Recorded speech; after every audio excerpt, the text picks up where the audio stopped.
conscious revolution, where them kids with the positive solution. Won't stop a conscious revolution, where them kids with the positive solution. Hi, today we have a very special guest, and I could introduce him as the expert in nutrition, superfood, raw food, healing herbs, but truly this person knows so much more than just the nutrition aspect.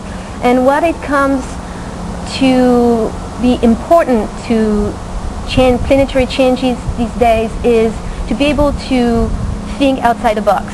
And if you look in history, those who have made a difference and that move our world forward, our world community forward, are those people who are pioneered by thinking outside the box. So I'm welcoming David Wolfe.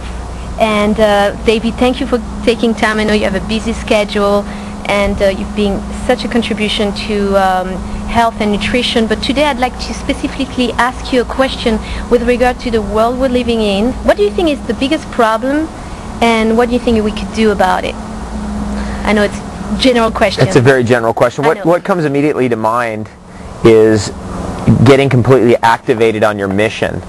That will deliver you the synchronicities, the superpowers, the unbelievable types of circumstances that will then begin to line your life up so that it becomes magical and enriched and enlivened instead of disenchanted. Right. And so what really the whole thing of spirituality breaks down into, and the whole idea of success and prosperity, all comes down to one thing, in my opinion, and that is getting completely activated on your mission, because that actually delivers you all of those things. It delivers you prosperity, it delivers you health, it delivers you wealth, and it's 100% working for 100% of humanity, because I believe in my heart that everybody has their own unique mission, and when we're all activated on that mission, then this planet becomes a paradise. Lately, I've been completely transformed when I saw that movie online called Zyguest, the movie Zyguest. So I advised my friends to do the same, to watch the movie, and I was surprised that some of the response of my spiritual friend was that this was somewhat negative. What would you share about this? I believe that some people are obviously focusing vastly too much time on the negative. For example, they're watching TV every night. They're watching a nonstop barrage of fear and, God knows what else. I mean, it's really hard to believe what's really going on in mainstream media today. We've got to be looking at all sides of the equation, that's for sure. And if we're going to be rational and sane individuals that are capable of understanding the challenges of our world and capable of solving those challenges, then we must look at all sides of the issue. Doing so is not negative, it's actually just intelligent. It's rational, and it's investigative, and it's scientific.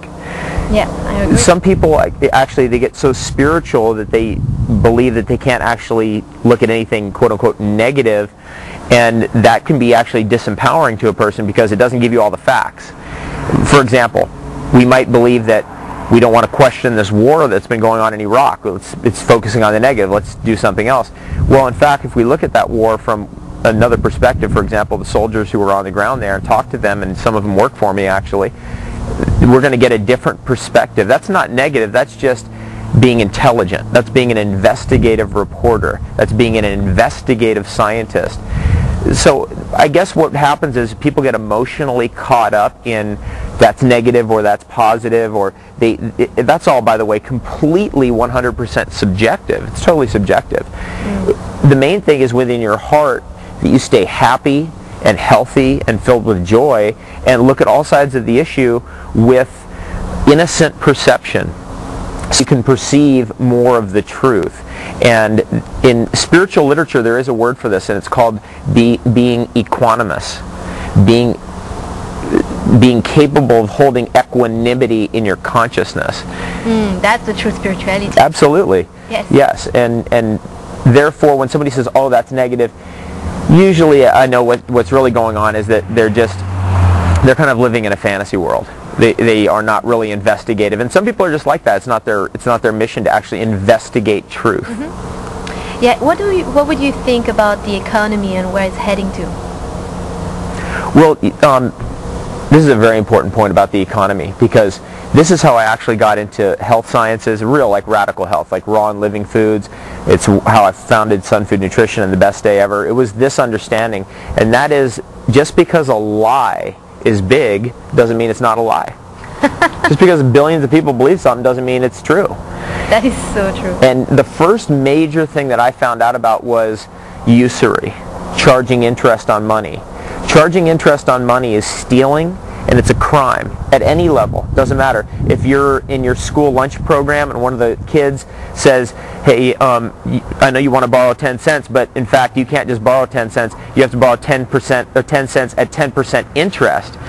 At that level, or the biggest level in the world, charging interest on money is a crime. And the reason why it's a crime is because it creates a negative cash flow that always moves money back towards the individual or banking institution or institution that provided the loan. So for example, if you went out and said, hey, I need $1,000 to build this bridge, the bank would say, great, we'll create $1,000 for you out of nothing. That's where it comes from. And you created the bridge. You're creating a value out of nothing. Therefore, money can be created out of nothing. But you have to pay us interest.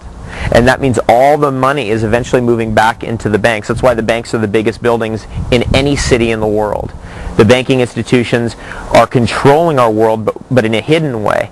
Because really democracy isn't, there's no democracy. It's a puppet government system that is supporting usury. And usury means charging interest on money. It doesn't mean what they redefined it as, by the way, because they changed the definition in the dictionary to be charging excessive interest on money. But it's any interest on money, because that causes inflation, it devalues currencies, it causes everyone to be on the debtor-slave relationship with money. I'm going to say that again. It causes everyone to be on a debtor-slave relationship with money. And then as soon as the banking institution can use the police force of a nation to collect their debt, then what has actually happened is a coup. Meaning the government's been overthrown. And now that's happened in the Western world. Most of the nations have been overthrown over the last 150 years in the West by banking institutions. But we don't even know what that is. We don't even understand that. Who owns your house? The bank. The bank owns your house, exactly. Who owns your car? The bank owns your car. Who owns everything? The bank does. Well, it should be actually the government. The government should own the property, right? Because they're the government of this land. So that means they should own this property, but they don't. They don't have a say on the property. Only banks have a say on what's going to happen with that property. That's the fundamental basis of usury, and the fundamental reason why if we don't get rid of usury forever and eliminate it from our reality forever, we can never have peace on earth. Because all wars are fought by banking institutions. They take both sides and they destroy the governments, and the banking institution steps in and puts up puppet governments, and that's quote-unquote Western democracy. I also got this from Zygas as far as how do wars start, and they were also mentioning certain strategy that comes from the government, what the relationship here between the government, who I believe do create things to inflict fear, and the bank. I mean, it's all related to power and money, isn't it? Well, it's all related to money, because when usury is allowed to occur, inevitably the bank forecloses on the collateral of the nation, which is actually the territory or the land of the nation. Then the banks are in control, and they use their money power to corrode the institutions of freedom.